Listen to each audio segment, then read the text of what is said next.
وصلت الى وليد عبد الله، فيها اتكاليه، محاوله، ممكن تصويبه، ممكن تصويبه، ممكن تصويبه. الله الله، هدف اول، هدف اول. يا ذكائك، يا ذكائك، يا ذكائك، يا روعتك، يا روعتك، يا روعتك. في الملاعب السعوديه ما نشوف مثل هالكرات، في الدوري السعودي قليل ما نشوف مثل هالكرات. جول اول بالاصرار، بالنقص، بالعزيمه. العميد يسجل اول الاهداف بالعزيمه وبالاصرار. ومن اللي سجل؟ حسيري. من اللي سجل؟ شوف الخطا، شوف الخطا من مبروك زايد. ويا عيني، يا عيني على ذكائه، ويا عيني على اصراره، ويا عيني على الجول.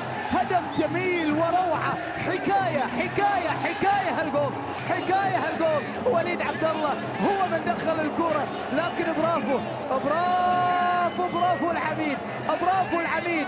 ما عرف معنى النقص، عرف معنى